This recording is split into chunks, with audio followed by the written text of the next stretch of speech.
Everyone, welcome to Savita ನಿಸು YouTube channel. ನಾನು ನಿಮ್ಮ ಸವಿತಾ. ಬನ್ನಿ, ನಾನಿವತ್ತಿನ ದಿವಸ ಒಂದು ಕ್ಲೀನಿಂಗ್ ವಿಡಿಯೋ ಮಾಡೋಣ. ಅಂದರೆ ಮನೆ ಕ್ಲೀನಿಂಗ್ ಮಾಡೋ ವಿಡಿಯೋ. ಅದರಲ್ಲೂ ಕಿಚನನ್ನು ನಾವು ಟೈಮ್ ಸಿಕ್ಕಾಗ, ಅದಕ್ಕೆ ಅಂತಲೇ ದಿನ ಪೂರ್ತಿ ಟೈಮ್ ಕೊಡೋಕ್ಕಾಗದೇ ಇರೋರು, ನಾವು ಹೊರಗೂ ಎಲ್ಲೋ ಹೋಗ್ತೀವಿ, ಮನೆಯೂ ಕ್ಲೀನ್ ಮಾಡ್ಕೋಬೇಕು ನಮ್ಮ ಸೆಲ್ಫಲ್ಲೇ, ಅಂದರೆ ಬೇರೆಯವ್ರನ್ನ ಕಾಯ್ದಲ್ಲೇ ನಮ್ಮ ಪಾಡಿಗೆ ನಾವು ಏನೋ ಮಾಡ್ಕೊತೀವಿ ಅಂತಂದರೆ ಆ ಥರ ಕೆಲಸ ಮಾಡ್ಕೊಳ್ಳೋದು ಹೇಗೆ? ದಿನದ ಒಂದೊಂದು ಗಂಟೆ ಅಥವಾ ಮುಕ್ಕಾಲು ಗಂಟೆ, ಅರ್ಧ ಗಂಟೆ ಸಿಕ್ಕರೆ ನಾವು ಇಷ್ಟಿಷ್ಟೇ ಕೆಲಸ ಮುಗಿಸ್ಕೊಂಡು ಒಂದು ಅಡುಗೆ ಮನೆನ ಹೇಗೆಲ್ಲ ಕ್ಲೀನ್ ಮಾಡ್ಕೋಬೋದು ಅಂತಂದು ನಾನು ನಿಮಗೆ ಒಂದು ವಿಡಿಯೋ ಮಾಡ್ತಾಯಿದ್ದೀನಿ. ಮತ್ತು ನಾವು ಈಗ ಮಾಡೋದ್ರಿಂದ ಏನಾಗುತ್ತಪ್ಪ ಅಂತ ಹೇಳಿದರೆ, ನಮಗೆ ವಾರ್ಡ್ರೋಬ್ ಒಳಗೆ ಸಂದೆ ಮೂಲೆಯಲ್ಲಿ ಏನಿದೆ, ಏನಾಗಿದೆ ಬೇರೆಯವ್ರಿಗೆ ಹೇಳ್ಬಿಟ್ರೆ ಮಾಡಿ ಮುಗಿಸ್ಬಿಡ್ತಾರೆ. ಬಟ್ ಇಲ್ಲಿ ಏನು ಪ್ರಾಬ್ಲಮ್ ಇದೆ ಅಂತೇಳಿ ಯಾರೂ ಹೇಳಲ್ಲ. ಅಂದರೆ ಅವ್ರಿಗೂ ಟೈಮ್ ಹಿಡಿಯುತ್ತೆ ಅನ್ನೋ ಉದ್ದೇಶಕ್ಕೆ ಅವ್ರು ಬೇಗ ಮೇಲಿನ ಕೆಲಸ ಮುಗಿಸ್ಕೊಂಡು ಹೋಗ್ತಾರೆ. ನಾವೇ ಖುದ್ದಾಗಿ ಹರಗು ಮೂಲೆ ಸಂದೆಗಳು ಎಲ್ಲ ನೋಡಿ ನೀಟಾಗಿ ಕ್ಲೀನ್ ಮಾಡೋದ್ರಿಂದ ಏನಾದರೂ ಫಾಲ್ಟ್ ಆಗಿದ್ದರೆ, ತೊಂದರೆ ಆಗಿದ್ದರೆ, ಈ ಕ್ಯಾಬಿನ್ ಎಲ್ಲ ಮಾಡಿಸಿರ್ತೀವಿ, ವುಡ್ಡಲ್ಲಿ ನೀರು ಹಿಡ್ದಿರುತ್ತೆ, ಒಂದೊಂದು ಹತ್ರ ಏನಾದರೂ ಜಂಡ್ಗಗಳು ಹಲ್ಲಿಗಳು ತುಂಬ ಓಡಾಡ್ತಾ ಇರುತ್ತೆ ಅನ್ನೋದು ನಮ್ಮ ಗಮನಕ್ಕೆ ಏನಾದರೂ ಬಂತಂದರೆ ನಾವು ಅದಕ್ಕೆ ಸೊಲ್ಯೂಷನ್ ತೊಗೋಬೋದು. ಸ್ಪ್ರೇ ಮಾಡ್ಬೋದು ಹಲ್ಲಿಗಳಿಗೆಲ್ಲನೂ. ಏನು ಮನೆಯಲ್ಲೇ ಸಿಗತಕ್ಕಂಥ ಪಚ್ಚ ಕರ್ಪೂರ ಮತ್ತು ಡೆಟಾಲು ನೀರು ಎಲ್ಲ ಹಾಕ್ಕೊಂಡು ನಾವು ಸ್ಪ್ರೇ ಮಾಡಿದರೆ ಅಲ್ಲಿ ಎಲ್ಲ ಹೋಗುತ್ತೆ. ಆಮೇಲೆ ಜಂಡ್ಗ ಆ ಥರ ಏನಾದರೂ ಇತ್ತಂದರೆ ನಾವು ಹಿಂಭಾಗದಲ್ಲೆಲ್ಲನ ಒಂದು ಲಕ್ಷ್ಮಣ ರೆಕ್ಕೆ ಅಂತ ಮನೇಲಿ ಇಟ್ಕೊಂಡ್ರೆ ಅದು ತುಂಬ ಅಪಾಯನೂ ಅಲ್ಲ, ಏನೂ ಇಲ್ಲ. ಅದನ್ನು ಒಂದು ಲೈಟಾಗಿ ಒಂದು ರಬ್ ಮಾಡಿದರೆ ಬ್ಯಾಕ್ ಸೈಡ್ ಅಲ್ಲೆಲ್ಲ ನಾವು ಪಾತ್ರೆ ಎಲ್ಲ ತಾಗ್ಸಲ್ಲ, ಮೇಲೆ ಮತ್ತೆ ಒಂದು ರ್ಯಾಕ್ ಇರುತ್ತೆ.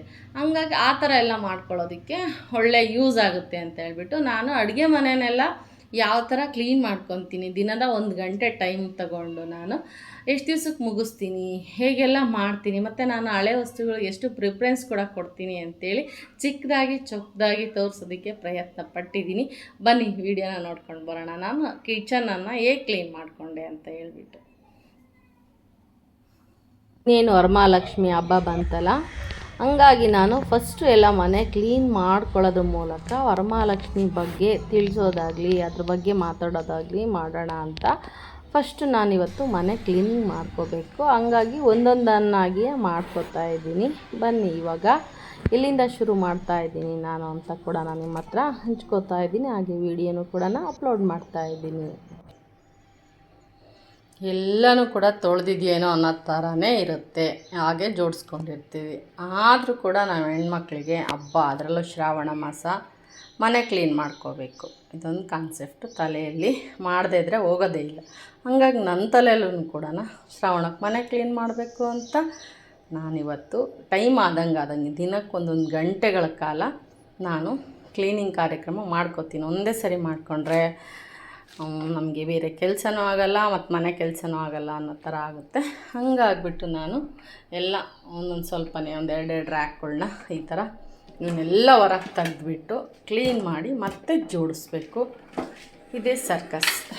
ಬನ್ನಿ, ಇವತ್ತು ನಾನು ಶುರು ಮಾಡ್ಕೊಂಡಿದ್ದೀನಿ. ಆಲ್ರೆಡಿ ಮ್ಯಾಟೆಲ್ಲ ಒರೆಸ್ತಾ ಇದ್ದೀನಿ. ಈ ಕ್ಯಾಬಿನ್ ಒಂದೆಲ್ಲ ಖಾಲಿ ಮಾಡಿ ಇವಾಗ ಇದಕ್ಕೆಲ್ಲ ಒಂದು ಸ್ವಲ್ಪ ಲೆಮನ್ನು ಮತ್ತು ಬಿಸಿನೀರು, ಅಡುಗೆ ಸೋಡಾ ಇದೆಲ್ಲ ಹಾಕ್ಕೊಂಡು ಒರೆಸಿದ್ರೆ ಏನಾದರೂ ಇನ್ಸೆಕ್ಟ್ಗಳಿದ್ದರೆ ಹೋಗುತ್ತೆ ಮತ್ತು ಕ್ಲೀನ್ ಕೂಡ ಆಗುತ್ತೆ ಅಂತೇಳ್ಬಿಟ್ಟು ನಾನು ಈ ಥರ ಕ್ಲೀನ್ ಮಾಡ್ಕೊತಿರ್ತೀನಿ. ಅವಾಗ ಅಂತ ಇವನು ಮಾಡ್ತಾನೆ ಇರ್ತೀನಿ. ಹೋಲ್ಸೇಲ್ ಕ್ಲೀನಿಂಗ್ ಅಂದರೆ ಈ ಥರ ಶ್ರಾವಣ ಮತ್ತು ಯುಗಾದಿ, ದೀಪಾವಳಿ ಈ ಥರ ಬಂದಾಗ ನಾವು ಇದೆಲ್ಲನೂ ಕೂಡ ಕ್ಲೀನ್ ಮಾಡ್ಕೋಬೇಕಾಗತ್ತೆ. ನನಗೆ ಎಲ್ಲ ಡ್ರಾಗಳಿಗಿಂತ ಇದ್ದೇ ತುಂಬ ಕಷ್ಟವಾದಂಥ ಡ್ರಾ ಅಂತ ಹೇಳ್ಬೋದು. ಯಾಕೆ ಗೊತ್ತಾ? ಆಳ ಮುಳ ಬೇಡದಿದ್ದು ಬೇಕಿದ್ದು ಎಲ್ಲ ನೀಟಾಗಿ ಇಟ್ಟಿರ್ತೀನಿ, ಆದ್ರೂ ಸ್ವಲ್ಪ ದಿನ ಅಷ್ಟಕ್ಕೆಲ್ಲ ಕ್ಲಮ್ಸಿಯಾಗಿ ಸೇರ್ಕೊಂಡ್ಬಿಡುತ್ತೆ. ದೊಡ್ಡ ಸಾಹಸದ ಕೆಲಸ. ಎಷ್ಟು ಸಾರಿ ಡಿವೈಡ್ ಮಾಡಿಟ್ರು ಅರ್ಜೆಂಟ್ ಕೆಲಸಗಳಲ್ಲಿ ನಾವೆಲ್ಲ ಮಿಕ್ಸ್ ಮಾಡಿಟ್ಬಿಡ್ತೀವಿ. ಇದೇ ನಾವು ಮಾಡೋ ದೊಡ್ಡ ಕೆಲಸ, ಪ್ರಾಬ್ಲಮ್ ಅಂತ ಹೇಳಿದರೆ. ಇದನ್ನೊಂದು ಕ್ಲೀನ್ ಮಾಡ್ಕೋಬೇಕು. ಇವಾಗ ಆಲ್ರೆಡಿ ಒಂದು ರ್ಯಾಕನ್ನು ಕ್ಲೀನ್ ಮಾಡಿದ್ದೀನಿ. ಸ್ವಲ್ಪ ಎಲ್ಲ ಡ್ರೈ ಆದ ನಂತರ ಮ್ಯಾಟ್ ಹಾಕಿ ಜೋಡಿಸ್ತೇನೆ. ಜಾಲರೆಗಳು ಇದು ಕರ್ದಿದ್ದು ಹಾಕೋಕ್ಕಂತೆ, ಇದು ಹಪ್ಳ ಸುಡೋಕ್ಕಂತೆ, ಮತ್ತು ಇದು ಅವಲಕ್ಕಿ ಶೇಂಗಾ ಹುರ್ಕೊಳಕ್ಕಂತೆ, ಇದು ಹೋಳ್ಗೆ ಕರಿಯೋಕ್ಕೆ ಅಂತ ಅಪ್ಪ ಮುಟ್ಟಿದ್ರೆ ಮೈ ಮೇಲೆ ಬರ್ತಾರೆ. ಇಷ್ಟು ಥರ ಅದು ಇರಲಿ ನನಗೊಂದಿದು ಇರಲಿ ಅಂತೇಳಿ ಅಷ್ಟು ಐಟಮ್ ಮಾಡ್ಕೊಂಡು ಅದನ್ನು ಕ್ಲೀನ್ ಮಾಡಬೇಕಾದ್ರೆ ಯಾಕಾದ್ರೂ ತೊಗೊಂಡಿದ್ವಪ್ಪ ಅಂಥೇಳಿ ನಾನಂತೂ ಹೊಸ ಮನೆಗೆ ಬಂದಮೇಲೆ ನಾನು ಹೊಸ ಮನೆಗೆ ಅಂತ ಒಂದೇ ಒಂದು ಐಟಮನ್ನು ಕೂಡ ಕಿಚನ್ಗೆ ಅಂತ ತೊಗೊಂಡೇ ಇಲ್ಲ. ನಾನು ಏನಿದೆಯೋ ಅಷ್ಟರೊಳಗೇ ಮಾಡ್ಕೊಂಡು ಹೋಗ್ತಾಯಿದ್ದೀನಿ ನೋಡಿ. ನಿನ್ನೆ ಎಲ್ಲ ಈ ಒಂದು ವಾರ್ಡ್ರೋಬನ್ನು ಕ್ಲೀನ್ ಮಾಡ್ಕೊಂಡು ಇದೆಲ್ಲ ಸ್ಟೋರೇಜ್ ಜಾಸ್ತಿ ಏನಾರ ಇದ್ದಾಗ ಇಡ ಅಂತ ಬಾಕ್ಸ್ಗಳ ಮೇಲಿಟ್ಟಿದ್ದೀನಿ. ಇಲ್ಲೆಲ್ಲ ಅರ್ಜೆಂಟಾಗಿ ಬೇಕು ಅವತ್ತಿನ ಅಡುಗೆಗೆ ಸಾಂಬಾರು ಮಸಾಲ ಪುಡಿ, ಬೇಳೆ, ಒಂದೊಂದು ಮಾಲ್ಟ್ ಪೌಡರು ಇಂಥದ್ದು ಮಾತ್ರ ಇಟ್ಕೊಂಡು ನನ್ನ ಸಿರಿಧಾನ್ಯ ಪ್ರಾಡಕ್ಟ್ಸ್ ಎಲ್ಲ ಸ್ಟೀಲ್ ಬಾಕ್ಸ್ಗಳಾಗಿ ಇದೆಲ್ಲ ಹಳೆ ಬಾಕ್ಸ್ಗಳು, ಇದೆಲ್ಲ ಬಿಸಾಕೋಕ್ಕಾಗಲ್ಲ. ಅವತ್ತು ಕೂಡ ಕಷ್ಟಪಟ್ಟೆ ತೊಗೊಂಡಿರ್ತೀವಲ್ಲ, ಹಾಗಾಗಿ ಅದರಲ್ಲೇ ಎಲ್ಲ ಐಟಮ್ಗಳ್ನ ಜೋಡಿಸ್ಕೊಂಡು ಈ ಥರ ಕ್ಲೀನ್ ಮಾಡ್ಕೊಂಡಿದ್ದೀನಿ. ಕೆಳಗೆಲ್ಲನ ಕೆಲವೊಂದು ರೇಷನ್ಸು ಎಲ್ಲ ಇಟ್ಟಿರ್ತೀನಿ. ಹಿಂದಕ್ಕಿಡ ಅಂಥ ಮಸಾಲೆ ಪುಡಿಗಳು, ಖಾರದ ಪುಡಿ ಹಿಂದಕ್ಕಿಟ್ಟಿರ್ತೀನಿ. ಹಿಂದೆ ಈರುಳ್ಳಿ ರ್ಯಾಕು ಅದೆಲ್ಲ ನೆನ್ನೆನೆ ಕ್ಲೀನ್ ಮಾಡ್ಕೊಂಡಿದ್ದೀನಿ ನಾನು. ಕರ್ಬೇವಿನ ಸೊಪ್ಪು, ಬೆಳ್ಳುಳ್ಳಿ, ಈರುಳ್ಳಿ, ಸ್ವಲ್ಪ ಏನೇನು ಅರ್ಜೆಂಟ್ ಬೇಕು ನಮಗೆ ಆ ಥರ ಇದೆಲ್ಲ ಒಂದು ರ್ಯಾಕ್. ಮಡಿಕೆಗಳೆಲ್ಲ ಇಡೋದಕ್ಕೆ ಒಂದು ರ್ಯಾಕು. ಹಾಗೆ ಪಾನ್ಗಳು, ಏನಾದರೂ ಭಾಳ ಜನ ಬಂದಾಗ ಬೇಗ ಅಡುಗೆ ಆಗಬೇಕು ಅಂದಾಗ ಪಾನ್, ತುಂಬ ಹಳೇ ಪಾನ್ಗಳು ಇವೆಲ್ಲ. ಹಾಗೆ ಆರ್ಟ್ ಬಾಕ್ಸ್ಗಳು, ನಮಗೆ ಬಟ್ಟೆಗಳಂತೂ ಬೇಕು, ಕಾಟನ್ ಬಟ್ಟೆ ಬೇಗ ಸಿಗೋದಿಲ್ಲ, ಹಾಗಾಗಿ ನಾನು ಒಂದು ಕಡೆ ಇಟ್ಕೊಂಡಿರ್ತೀನಿ ಬೇಗ ಕೈ ಸಿಗಂಗೆ. ಪರಾಟಗಳು ಕದ್ದವು ಏನಾದರೂ ಹಾಕೋದಿಕ್ಕೆ ಈ ಥರ ಈ ಒಂದು ರ್ಯಾಕುಗಳನ್ನ ನೆನ್ನೆ ಕ್ಲೀನ್ ಮಾಡ್ಕೊಂಡಿದ್ದೆ. ಹಾಗೆ ನಾನು ದಿನಕ್ಕೆ ಅರ್ಧ ಗಂಟೆ 1 ಗಂಟೆ ನನಗೆ ಮೈಂಡು ಫ್ರೆಶ್ ಆಗುತ್ತೆ. ಒಂದೊಂದು ರ್ಯಾಕ್ಗಳು ಕ್ಲೀನ್ ಮಾಡ್ಕೊತೀನಿ, ಅಷ್ಟು ಒಂದೇ ಸರಿ ಮಾಡೋದಕ್ಕಾಗೋದಿಲ್ಲ. ಹಾಗೆ ಈ ಒಂದು ರ್ಯಾಕನ್ನು ಕೂಡ ನಾನು ಮೊನ್ನೆ ದಿವಸ ಮಧ್ಯಾಹ್ನ ಬಿಡುವಿನ ಟೈಮಲ್ಲಿ ಕ್ಲೀನ್ ಮಾಡ್ಕೊಂಡಿದ್ದೆ. ಇದೆಲ್ಲ ಭಾಳ ರೇಷನ್ ಇಡೋ ಅಂಥ ಪ್ಲೇಸ್ ಇದು. ದೊಡ್ಡ ದೊಡ್ಡ ಬಾಕ್ಸ್ಗಳು, ಅದನ್ನೆಲ್ಲ ಒಂದು ದಿವಸ ಅಷ್ಟೇ ಆಯಿತು ಇದೆಲ್ಲ ಮಾಡೋ ಅಷ್ಟೊತ್ತಿಗೆ ಒಂದು ಅರ್ಧ ಗಂಟೆ ಅಥವಾ 3/4 ಗಂಟೆ ತೊಗೊಂಡಿದ್ದೀನಿ ಇದನ್ನು ಮಾಡೋದಕ್ಕೆ. ನೋಡಿ ಇವಾಗ ಇದೆಲ್ಲ ಡ್ರೈ ಆಯಿತು. ನಾನು ಒಂದನ್ನು ತೋರಿಸ್ತೀನಿ. ಈ ಥರ ನಾನೆಲ್ಲ ಇಡ್ತೀನಿ ನನ್ನ ಅಡುಗೆ ಮನೆ ಐಟಮ್ಗಳು ಜೋಡಿಸ್ಬೇಕಾದ್ರೆ ಅಂತೇಳಿ. ನಿಮಗೇನಾದರೂ ಇರುವೆ ಅಂಥದ್ದೇನಾದರೂ ಕಾಟ ಕೊಡ್ತಾಯಿದೆ, ಬೇಗ ಆಗುತ್ತೆ ಅನ್ನೋದಿದ್ದರೆ ಒಳಗಿನ ಭಾಗಕ್ಕೆಲ್ಲ ಒಂದೊಂದು ಲಕ್ಷ್ಮಣ ರೇಖೆ ಹಾಕ್ಬಿಟ್ಟು ನೀವು ಈ ಮ್ಯಾಟನ್ನು ಹಾಕ್ಬಿಟ್ರೆ ನಮ್ಮ ಏನು ಪಾತ್ರೆಗಳಿಗೂ ಅಂಟೋದು ಇಲ್ಲ, ನಮಗೆ ಯಾವುದೇ ಥರ ಎಫೆಕ್ಟ್ ಕೂಡ ಆಗೋಲ್ಲ. ಈ ಥರ ನಾನು ಮ್ಯಾಟಲ್ಲಿ ಹಾಕ್ಬಿಟ್ಟು ಒಂದೊಂದಾಗಿ ಇವಾಗ ಜೋಡಿಸ್ತಾ ಹೋಗ್ತೀನಿ. ಜಗ್ಗು, ನೆಕ್ಸ್ಟ್ ಇದರಲ್ಲಿ ಕೆಲವೊಂದು ಬೌಲ್ಗಳೆಲ್ಲ ಹಾಕಿಟ್ಟಿದ್ದೀನಿ. ಇದು ಬೌಲ್ಗಳು ಬೇಕು ಯಾವಾಗಾದರೂ ಹಿಂಗೇನಾದರೂ ಬಳಸೋಕ್ಕೆ ಮಾಡೋಕ್ಕೆ ಅರ್ಜೆಂಟಾಗಿ ಅಂತೇಳಿ. ಅವೇ ಜಾಸ್ತಿ ಆಗೋಗ್ಬಿಟ್ಟಿದೆ ನೋಡಿ. ನೀವು ಇದು ಯಾವುದು ಕೂಡ ನಾನು ದುಡ್ಡು ಕೊಟ್ಟು ತಂದಿರೋದಲ್ಲ ಬೌಲ್, ಇದೆಲ್ಲ ಗಿಫ್ಟ್ ಅಂತ ಬಂದಿರುತ್ತಲ್ಲ, ಆ ಗಿಫ್ಟ್ ಬಂದಂಥ ಬೌಲ್ಗಳು ಇವೆಲ್ಲನ ನಾನು 4-3 ಒಂದೊಂದು ಸೆಟ್ ಆದರೆ ಅವನ್ನೆಲ್ಲ ಒಂದು ಸೆಟ್ ಮಾಡಿಕೊಂಡು ಯೂಸ್ ಆಗಂಗೆ ಇಟ್ಕೊಂಡಿದ್ದೀನಿ. ಕೆಲವೊಂದನ್ನು ಕೆಲವರಿಗೆ ಕೊಟ್ಟಿದ್ದೀನಿ, ಒಂದೊಂದೇ ಥರ ಇರೋ ಅಂಥವು ಇಟ್ಕೊಂಡು ಏನು ಮಾಡೋದು ಅಂತೇಳಿ. ಇವಷ್ಟು ನಾನಂತೂ ದುಡ್ಡು ಕೊಟ್ಟು ತಂದಿಲ್ಲಪ್ಪ ಇದೆಲ್ಲನ. ಇವೆಲ್ಲ ಫಂಕ್ಷನ್ಗಳ್ಗೆ ಹೋದ ಹತ್ರ ಬಂದಿರೋ ಅಂಥ ಬೌಲ್ಸ್ಗಳಿದೆಲ್ಲ. ಹಾಲು ಕಾಯಿಸೋ ಪಾತ್ರೆಗಳು, ಬೋಂಡ ಹಿಟ್ಟು ಕಲಸೋ ಪಾತ್ರೆಗಳು, ಗ್ಲಾಸ್ಗಳು, ಚಮ್ಗಳು ಎಲ್ಲ ಈ ಒಂದು ರ್ಯಾಕ್ ಒಳಗಿಡ್ತೀನಿ ನಾನು. ಆಮೇಲೆ ದೋಸೆಗೆ ಹಿಟ್ಟನ್ನು ಮಾಡಿದಾಗ ಹಿಟ್ಟು ಹಾಕೋದಕ್ಕೆ, ಹಾಲು ಕಾಯಿಸೋವು, ಮಜ್ಜಿಗೆ ಮಾಡೋವು ಪಾತ್ರೆಗಳೆಲ್ಲ ಬೇಗ ಸಿಗಲಿ ಅಂತ ಇಲ್ಲಿ ಇಟ್ಕೊಂಡಿರ್ತೀನಿ. ಈ ಥರ ಇಟ್ಕೊಂಡಿರ್ತೀನಿ. ನಾನು ನಿಮಗಂತೂ ಒಂದು ವಿಷಯ ಹೇಳಲೇಬೇಕು. ಇದು 2 ಗ್ಲಾಸು ನಮ್ಮಮ್ಮರು ಬಳಸ್ತಾ ಇದ್ದಿದ್ದು, ಅಂದರೆ ನಮ್ಮ ಮನೆಯವ್ರ ಅಮ್ಮ ಅಕ್ಕಂದರು ಎಲ್ಲ ಇದ್ದಾಗ ಇದ್ದಂಥ ಗ್ಲಾಸು. ಇವಾಗ ಹುಡುಕಿದ್ರು ಈ ಥರ ಲೋಟನೇ ಸಿಗ್ತಾಯಿಲ್ಲ. ನನಗೆ ತುಂಬ ಇಷ್ಟ ಈ ಥರ ಲೋಟಗಳಂದರೆ. ಬಟ್ ಹಿಂಗೆ ಬಗ್ಸಿ ಒಯ್ಯೋಕ್ಕಾಗೋದಿಲ್ಲ, ಕಚ್ಚುತ್ತೆ. ಆದರೂ ನೀರು ಕುಡಿಯೋದಕ್ಕೆ ಅದಕ್ಕೆಲ್ಲ ಹಾಲು ಕೊಡೋದಕ್ಕೆ ಭಾಳ ಚೆನ್ನಾಗಿರುತ್ತೆ ಇದು ಗ್ಲಾಸು. ಇದು 2 ನನಗೆ ಮಿಕ್ಕಿರೋದು. ತುಂಬ ಲೋಟಗಳಿದ್ದು ಮನೆಯಲ್ಲಿ, ನಮ್ಮ ಮನೇಲಿ ತುಂಬ ಖಾರವಾಗಬೇಕಾದ್ರೆ ಹಾಲು, ಮೊಸರು, ಮಜ್ಜಿಗೆ ಅಂತ ಯಾರ್ಯಾರಿಗೂ ಕೊಟ್ಟು ನಾವೇ ಇಸ್ಕೊಂಡಿಲ್ವೋ ಅಥವಾ ಅವರೇ ಮರೆತು ಕೊಟ್ಟಿಲ್ವೋ ಭಾಳ ಲೋಟಗಳು ಹಾಳಾಗ್ಬಿಟ್ಟು. ಇವೆರಡು ಲೋಟ ಮಾತ್ರ ನಾನು ಯಾರಿಗೂ ಕೊಡಲ್ಲ, ನಾನು ಯೂಸ್ ಮಾಡ್ತೀನಿ ಜಾಸ್ತಿ. ಇದೆರಡು ತಮಗೆ ರೀಸೆಂಟಾಗಿ ತೊಗೊಂಡಿದ್ದು. ಪೂಜೆಗಳಿಗೆ ಹಾಲು ತುಪ್ಪ ನೀರು ಏನಾದರೂ ತಟ್ಟೆಗೆ ಇಟ್ಕೊಂಡು ಹೋಗೋದಕ್ಕೆ ತುಂಬಾ ಚೆನ್ನಾಗಿರುತ್ತೆ ಅಂಥೇಳಿ ತೊಗೊಂಡಂಥ ತಂಗಿಗಳಿವು. ನೋಡಿ ಫೈನಲಿ ನಾನು ಈ ರೀತಿಯಾಗಿ ಎಲ್ಲನೂ ಜೋಡಿಸ್ಕೊತೀನಿ. ಎಲ್ಲ ರ್ಯಾಕ್ಗಳನ್ನು ಜೋಡಿಸೋಣ ಒಂದು ಸರ್ತಿ.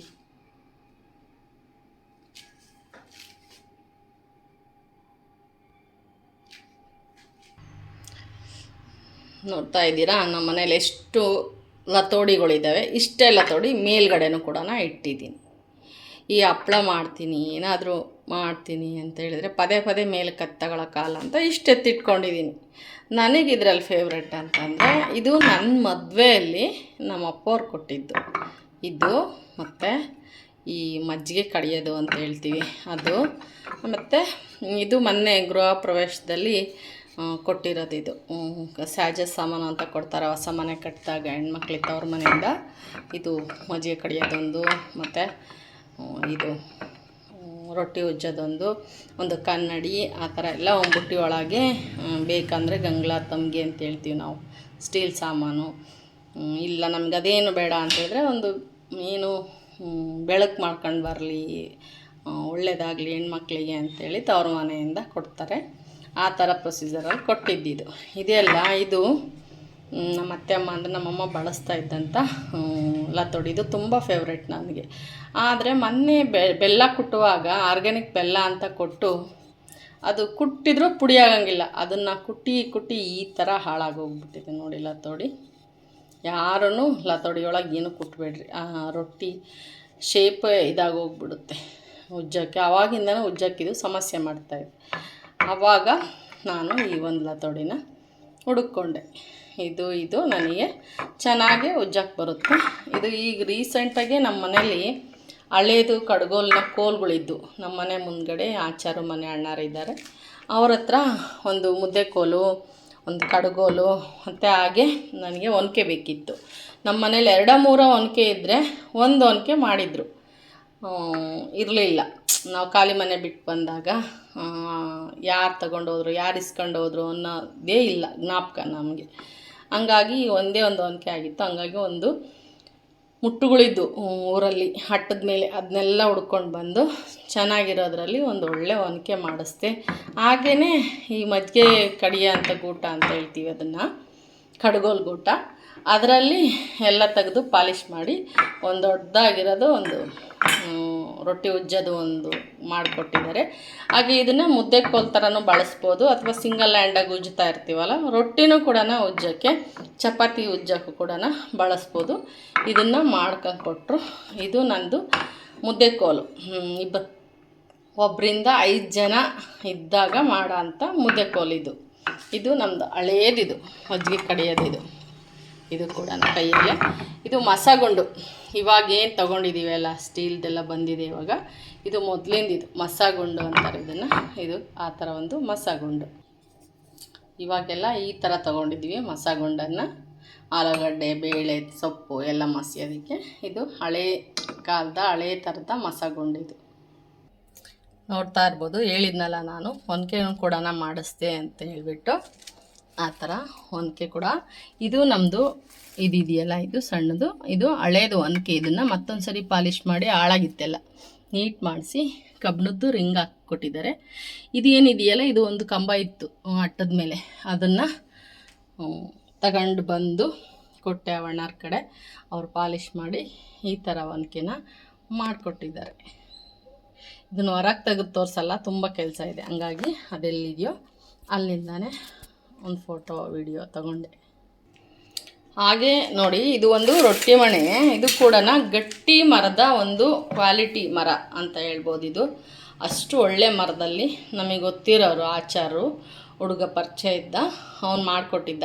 ನಾನು ಹೇಳಿದೆ ಯಾವಾಗಲೂ ಶಾಶ್ವತವಾಗಿ ಉಳಿ ಅಂತಂದು ಮಾಡಿಕೊಡಪ್ಪ ನೀನು ಅಂತ. ಪಾಪ ದುಡ್ಡೇನು ಇಸ್ಕೊಳ್ಳಿಲ್ಲ. ಆವಾಗ ಪರಿಚಯಕ್ಕೆ ಅಂತೇಳಿ ಮಾಡಿಕೊಟ್ಟಿದ್ದು. ಎಷ್ಟು ವರ್ಷ ಆದ್ರೂ ಕೂಡ ಹಾಳಾಗೋದಿಲ್ಲ ನೋಡಿ, ಅಷ್ಟು ಗಟ್ಟಿ ಗಟ್ಟಿಮುಟ್ಟಾಗಿ ಮಾಡಿದ್ದೇನೆ. ನಾನಿದು ಹೊಸ ಮನೆ ಆದಮೇಲಂತೂ ಇವನು ಬಳಸೋದೇ ಇಲ್ಲ. ಕಲ್ಲು ಮೇಲೆ ಮಾಡಿಬಿಡ್ತೀನಿ. ಹಪ್ಪಳ ಭಾಳ ಜನ ಯಾರೇ ಬಂದಾಗ ಚಪಾತಿ ರೊಟ್ಟಿ ಮಾಡೋದಕ್ಕೆ ಬಳಸ್ತಾರೆ. ಅಷ್ಟು ಚೆನ್ನಾಗಿದೆ. ಆಮೇಲೆ ಡಿಸೈನ್ ಮಾಡಿ ಮಾಡಿಕೊಟ್ಟಿದ್ದಾರೆ. ನಂದು ಒಂದು ಏನಪ್ಪ ವಿಷಯ ಅಂತ ಹೇಳಿದರೆ, ಏನೇ ವಸ್ತು ಮಾಡಿದರೂ ಕೂಡ ನಾವು ಒಂದು ಶಾಶ್ವತವಾಗಿ ಉಳಿಯೋಂಥದ್ದು ಮಾಡಬೇಕು. ಈ ಥರ ವಸ್ತುಗಳನ್ನ ಗಟ್ಟಿಯಾಗಿ ಪದೇ ಪದೇ ಹಾಳಾಗೋದು ಇದೆಲ್ಲ ಆಗಿರ್ಬಾರ್ದು. ಇವೆಲ್ಲ ನೆನಪು. ನಮ್ಮ ಮನೇಲಿದೆ ಮಣೆಗಳಿನ್ನೂ, ಏನು ಹಪ್ಪಳ ಮಾಡೋದು ಏನಂತೀವಿ ದೋಣಿ ಅಂತ ಹೇಳ್ತೀವಿ, ಆ ಥರದ್ದೆಲ್ಲ ಇದ್ದಾವೆ ನನ್ನ ಹತ್ರ. ನಾನು ಬಳಸದೇ ಇದ್ದರೂ ಒಂಥರ ಏನೋ ಖುಷಿ ಆಗುತ್ತೆ. ನನ್ನ ಮನೇಲಿ ಎಲ್ಲ ಇದ್ದಾವಲ್ಲ ಹಿಂದಿನ ವಸ್ತುಗಳು ಅಂತ, ಅದೇ ಖುಷಿ ನನಗೆ. ಬನ್ನಿ ಇವಾಗ ಇನ್ನೊಂದು ವಸ್ತುನ ತೋರಿಸ್ತಾ ಇದ್ದೀನಿ. ನಾನೇ ಮಾಡಿರೋ ಅಂಥ ವಸ್ತುಗಳಿವೆಲ್ಲ, ಕೆಲವೊಂದು ವಸ್ತುಗಳನ್ನ. ಹಂಗಾಗಿ ನಾನು ಓದಿ ಮೇಲೆ ನನ್ನ ನೆನಪಿಟ್ಕೋಬೇಕು. ಆ ಥರ ಪ್ರಾಡಕ್ಟ್ಗಳನ್ನೇ ತಗೋಬೇಕು, ಮಾಡಬೇಕು ಅನ್ನೋದು ನನಗೆ ಆಸೆ ಯಾವಾಗಲೂ.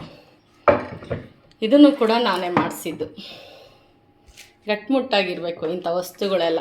ಚಾಕು ಎಲ್ಲ ಈಗ ಆಲ್ಟರ್ನೇಟ್ ಮಾಡ್ಕೊತೀವಿ ಅರ್ಜೆಂಟಿಗೆ, ಕಾಯಿ ತುರಿಯೋದಕ್ಕೆ ತುಂಬ ಜನ ಇರುವಾಗ ಅದು ಕೈ ನೋವು ಬರುತ್ತೆ. ಇವೆಲ್ಲ ಆದರೆ ಚಕ್ಲು ಬಕ್ಲು ಹಾಕ್ಕೊಂಡು ಕುತ್ಕೊಂಡು ನಾವು ಹೆಚ್ಕೋಬೋದು, ಕಾಯಿ ತುರ್ಕೋಬೋದು, ಈ ಥರ ಒಂದು. ಹಂಗಾಗಿ ನಾನು ಇದನ್ನು ಅದು ಯೂಸ್ ಆಗಲ್ಲಲ್ಲ ವಾರ್ಡ್ರೋಬ್ ರ್ಯಾಕ್ ಕೆಳಗಡೆ, ಆ ಕೆಳಗಡೆ ಆ ಜಾಗ ಮಾಡಿಬಿಟ್ಟಿದ್ದೀನಿ ಇದನ್ನ ಇಡೋದಕ್ಕೋಸ್ಕರ. ತುಂಬ ಚೆನ್ನಾಗಿರುತ್ತೆ. ಕತ್ತಿ ಹೋದರೆ ಬೇರೆದು ಹಾಕ್ಸ್ಕೊಬೋದು, ಮಂಡಾದರೆ ಏನಾದರೂ ಆದರೆ ಕತ್ತಿ ಏನು ಬೇಕಾದಂಗೆ ಹಾಕ್ಸ್ಕೊಬೋದು. ಇದು ಮಾತ್ರ ಗಟ್ಟಿ ಇರಬೇಕು. ಟೀಕಿನವು ಇವೆಲ್ಲ ನೋಡಿ, ಇವೆಲ್ಲ ನನ್ನ ಮನೇಲಿರೋ ಅಂಥ ಹಳೆ ವಸ್ತುಗಳು.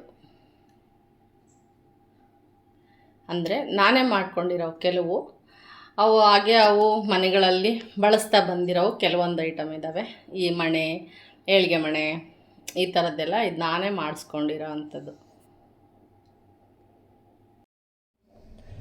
ಬನ್ನಿ ನಾನಿಲ್ಲಿ ನೋಡಿ ಒಂದು ವಿಷಯ ಹೇಳಬೇಕು ಅಂತಂದರೆ, ನಾನು ಸ್ಲ್ಯಾಬ್ ಮೇಲೆ ಹಾಕಿ ಏನೇನೋ ಪುಡಿ ಸಾಮಾನೆಲ್ಲ ಇಟ್ಕೊಳ್ಳಲ್ಲ. ಕೆಲವರು ಒಂದು ಟ್ರೇನ ಅದರೊಳಗೆಲ್ಲನೂ ಇಟ್ಬಿಟ್ಟು ಸರಿಸ್ಕೊತಾರೆ ಶೆಲ್ಫ್ ಮೇಲೆ. ಆದರೆ ನಾನು ಯಾವತ್ತೂ ಆ ಥರ ಇಟ್ಕೊಂಡಿಲ್ಲ. ಈ ಮನೇಲಿ ಏನು ಮಾಡಿದೆ ಅಂದರೆ, ಒಂದು ಫುಲ್ ಔಟ್ ಮಾಡಿಕೊಡಿ ನನಗೆ ಅಂತೇಳಿ ತುಪ್ಪ ಮತ್ತು ಉಪ್ಪು, ಸಣ್ಣ ಉಪ್ಪು, ಬೆಲ್ಲ, ಈ ಥರ ಜೇನುತುಪ್ಪಗಳು ಹಿಂಗೆಲ್ಲ ಇಟ್ಕೊಳ್ಳೋಕ್ಕೆ ನನಗೊಂದು ಫುಲ್ ಔಟ್ ಬೇಕು ಅಂಥೇಳಿ ಫುಲ್ ಔಟನ್ನು ಮಾಡಿಕೊಂಡೆ.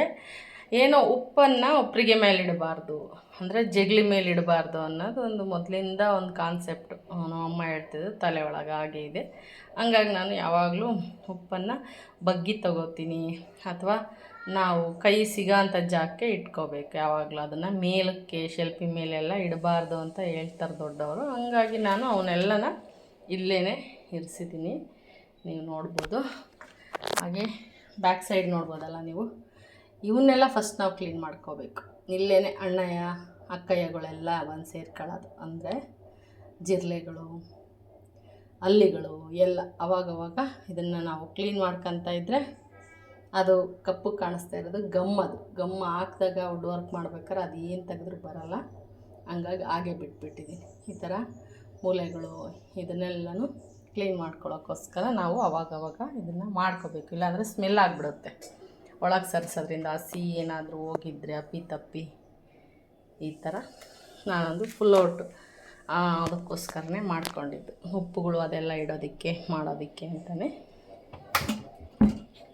ನೋಡಿ ಬ್ಯಾಕ್ ಸೈಡು ಆ್ಯಕ್ಚುಲಾಗಿ ಬ್ಯಾಕ್ ಸೈಡ್ ಕ್ಲೀನಾಗಿ ಇಟ್ಕೊಂಡಿರಬೇಕು ಈ ಥರ ಎಲ್ಲ. ಅದಕ್ಕೆ ನಾನು ಹೇಳಿದ್ದು ಸೋಡಾ, ಉಪ್ಪು, ಬಿಸಿ ನೀರು ಹಾಕ್ಕೊಂಡು ತೊಳೆದ್ರೆ ಘಮ ಘಮ ಅಂತ ಇರುತ್ತೆ. ಹಾಗೆಯೇ ಚೆನ್ನಾಗೂ ಕೂಡ ಆಗುತ್ತೆ. ಫೈನಲ್ಲಾಗಿ ಈ ಥರ ಜೋಡಿಸಿರ್ತೀನಿ. ನಂದೊಂದು ಹಬ್ಬ ಆಗಿ ಮುಗಿಯೋ ಅಷ್ಟೊತ್ತಿಗೆ ಇದು ಏನಾಗಿರುತ್ತೆ ಅಂದರೆ, ನಾನು ಇಟ್ಟಿದ್ದೇ ಒಂಥರ, ಅದಾಗಿದ್ದೇ ಒಂಥರ, ಆ ಥರ ಆಗಿಬಿಡುತ್ತೆ. ಟೋಟಲಿ ಕಿಚನ್ ಕ್ಯಾಬಿನ್ಗಳ ಕ್ಲೀನಿಂಗ್ ಕಾರ್ಯಕ್ರಮ ಮುಗಿತಾ ಬಂತು. ಅಲ್ಪ ಸ್ವಲ್ಪ ಉಳಿದಿರೋದನ್ನು ಇನ್ನೊಂದು ದಿವಸ ಬಿಡುವಾದಾಗ ಮಾಡ್ತೀನಿ. ಟೋಟಲಿ ನಾನು 3 ದಿವಸ 1 ಗಂಟೆ ಅಂತೆ ಒಂದು 3 ಅವರಲ್ಲಿ ಕಿಚನ್ ಕ್ಲೀನಿಂಗ್ ಅನ್ನೋದನ್ನು ಮಾಡ್ಕೊಂಡಿದ್ದೀನಿ. ಇನ್ನೂ ಅಲ್ಪ ಸ್ವಲ್ಪ ಇದೆ, ಅದನ್ನು ನಂತರ ಯಾವತ್ತಾದರೂ ಬಿಡುವಾದಾಗ ಮಾಡ್ಕೊಳ್ತೀನಿ. ಕಿಚನ್ ಒಂದು ಕ್ಲೀನ್ ಆಯ್ತಪ್ಪ ಅಂದರೆ ಬಾಕಿ ಅದನ್ನೆಲ್ಲ ಪಟ್ಪಟ ಅಂತ ಕ್ಲೀನ್ ಮಾಡ್ಕೊಂಬಿಡ್ಬೋದು. ನೋಡಿ ಈ ರೀತಿಯಾಗಿ ಕ್ಲೀನ್ ಆಯಿತು ನಂದು ಅಡುಗೆ ಮನೆ. ನೋಡಿದ್ರಲ್ಲ ನೀವೆಲ್ಲನೂ ಕೂಡ ನಾನು ಯಾವ ಥರ ಮಾಡಿಕೊಂಡೆ ಏನು ಅಂತ ಎಲ್ಲ ನಿಮಗೆ ಇಷ್ಟ ಆಗಿದೆ ಅಂದ್ಕೋತೀನಿ. ಇಷ್ಟ ಆಗಿದ್ದರೆ ಒಂದು ಲೈಕ್ ಮಾಡಿ, ಶೇರ್ ಮಾಡಿ, ಕಮೆಂಟ್ ಮಾಡಿ ಅಂತ ಹೇಳ್ತಾ ನನ್ನ ಇವತ್ತಿನ ವಿಡಿಯೋನ ಮುಗಿಸ್ತಾ ಇದ್ದೀನಿ. ನೆಕ್ಸ್ಟ್ ವಿಡಿಯೋದಲ್ಲಿ ನಾನು ನಿಮ್ಮ ಜೊತೆ ಸಿಗ್ತೀನಿ. ಹಾಗೆ ಹೇಳೋಕ್ಕೆ ಹೋದರೆ ಅಲ್ಲಿ ವಾಯ್ಸು ನನಗೆ ತುಂಬ ಡಿಸ್ಟರ್ಬೆನ್ಸ್ ಬಂತು, ಹೊರಗಿಂದ ಸೌಂಡು. ಹಂಗಾಗಿ ಅದನ್ನು ಮ್ಯೂಟ್ ಮಾಡಿ ನಾನು ಈ ಥರ ವಾಯ್ಸ್ ಕೊಡ್ತಾ ಇದ್ದೀನಿ. ಇಷ್ಟು ಹೇಳ್ತಾ ಬಾಯ್, ಮತ್ತೆ ಸಿಗೋಣ.